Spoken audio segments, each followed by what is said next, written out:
नुकसानग्रस्त शेतकरी बांधवांसाठी एक अत्यंत आनंदाची बातमी समोर आलेली आहे। कारण आता राज्य सरकारने नुकसानग्रस्त शेतकऱ्यांना 21 कोटींचा निधी देण्यास मंजुरी दिलेली आहे।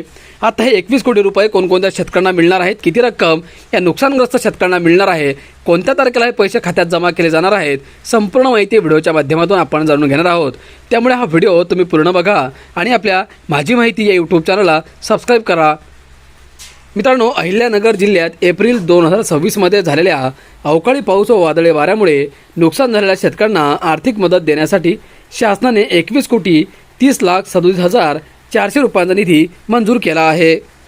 एप्रिल मे महिन्यात झालेल्या अवकाळी पावसामुळे जिल्ह्यातील शेती पिकांचे मोठे नुकसान झाले होते। अधीक्षक कृषी अधिकारी यांनी सादर केलेल्या अंतिम अहवालानुसार जिल्ह्यातील 199 गावांतील 21,495 शेतकरी या नैसर्गिक आपत्तीमुळे बाधित झाले असून त्यांच्या 12,346.39 हेक्टर क्षेत्रावरील पिकांचे नुकसान झाले आहे। तालुकानिहाय आकडेवारीनुसार नेवासा तालुक्यात सर्वाधिक 10,294 शेतकरी आणि 6,335.72 हेक्टर क्षेत्र बाधित झाले आहे। त्या खालोखाल राहुरी, पारनेर, राहता आणि कोपरगाव तालुक्यांमध्येही मोठ्या प्रमाणावर नुकसान झाले आहे। 27 मार्च 2026च्या शासन निर्णयानुसार 33% अधिक नुकसान झालेल्या पिकांसाठी 2 मदत मंजूर करण्यात आली आहे।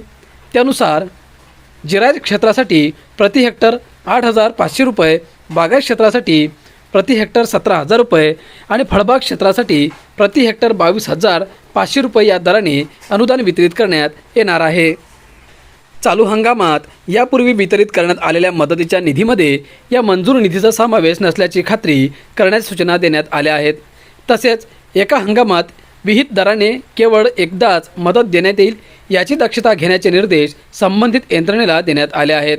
लाभार्थ्यांना अनुदानाची रक्कम थेट त्यांच्या बँक खात्यात जमा करण्यात येणार असून लाभार्थ्यास दुबार मदत मिळणार नाही याची तहसील कार्यालयांनी कटाक्षाने दक्षता घ्यावी असे निर्देश दिले आहेत। मंजूर निधीचा वापर केवळ मंजूर उद्देशासाठीच करण्यात यावा। निधी खर्च करताना शासन निर्णयातील सर्व सूचना, निकष, अटी व शर्तींचे काटेकोर पालन करावे। नैसर्गिक आपत्तीबाबत विहित अटींची पूर्तता झाल्यानंतरच मदतीचे वितरण करण्यात यावे अशा सूचनाही देण्यात आदेशात नमूद केल्या आहेत। तर मित्रांनो, अशा प्रकारे आता या नुकसानग्रस्त शेतकऱ्यांना हे पैसे दिले जाणार आहेत आणि नक्कीच याचा नुकसानग्रस्त शेतकऱ्यांना भरपूर फायदा होईल। अपेक्षा करतो माहिती तुम्हाला महत्त्वाची वाटली असेल तर आपल्या चॅनलला सबस्क्राईब करा आणि व्हिडिओला लाईक करा।